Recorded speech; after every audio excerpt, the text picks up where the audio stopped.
Art and architecture. Greek art is characterized by its devotion to the many gods and goddesses that were a part of Grecian culture before the rise of Christianity in Europe. Most of what has survived from these periods of Greek art is its sculpture, architecture, and pottery.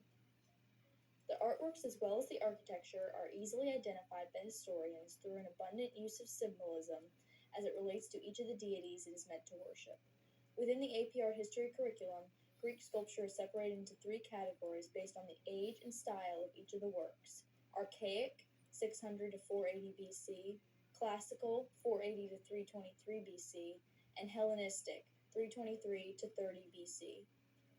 Archaic sculpture is the most ancient of the three periods and is best represented by the few grave monuments that have stood the test of time. The most notable of these sculptures are the choros, which take the form of young male warriors and serve as grave markers. These figures stand facing the viewer with idealistic features of perfect symmetry. The Anavisis Chorus from 530 BC demonstrates the transition of sculpture in this period to more realistic features and dynamic stance. This chorus might have originally been painted with bright colors, similar to that of the Peplos Chore, and painted with its archaic smile to bring a sense of life to the figure. However, this sculpture is not meant as a portrait of a particular man, but a general representation of a male warrior. Classical sculpture is distinguished from archaic works by its use of contrapposto, or the asymmetrical balance of hips and shoulders and the shift of weight to a particular side. Figures are still incredibly idealized, with measured proportions or canons that served as rules for the perfect body. During this period, elderly rulers were depicted as young warriors with strong and muscular bodies. Polycletus's Doryphorus, or the spear bearer, is a marble sculpture of a young athlete with alternating elements of tense and relaxed appendages, a perfect model for contrapposto. The sculpture was found in Pompeii inside of a gym-like center, though he was not originally designed in Italy. The original classical sculpture does not survive today because when the Romans took over Greece, they made marble copies of Greek bronze sculpture using lost wax casting so the bronze could be melted down for weapons. Hellenistic sculpture is identified by its greater use of movement and realistic modeling, creating a heightened sense of drama. There are clear expressions by the figures of joy or misery, invoking more emotional reactions than former styles. Additionally, negative space is used more creatively, allowing for sculptures to be viewed from all sides and angles. The seated boxer from 100 BC is a rare Hellenistic bronze, depicts a more elderly athlete defeated and injured in a fight. Copper is used to highlight different parts of the figures. In addition to sculpture, Greek art included innovations in pottery.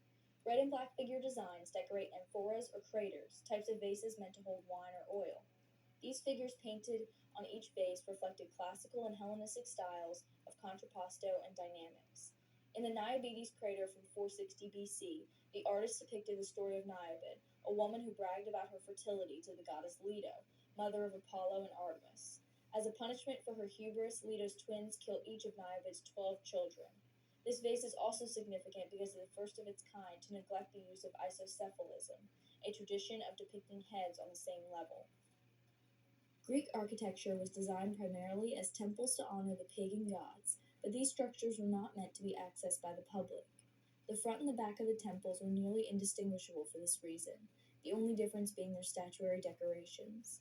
The temple facade would have had a pediment, cornice, metopes, triglyphs, architrave, and columns. These columns are made up of capitals and shafts, with three different types of capitals to distinguish between. Doric, the most simplistic, Ionic with scroll-like fixtures, and Corinthian, made up of small leaves surrounding the column. Perhaps the most notable work of Greek architecture is the Parthenon, constructed atop the Acropolis in Athens. The temple is Doric, with different Ionic elements within the rear room and the interior frieze. Another important revelation during this time in Greece was the use of algebra and geometry to create the proportions of the Parthenon.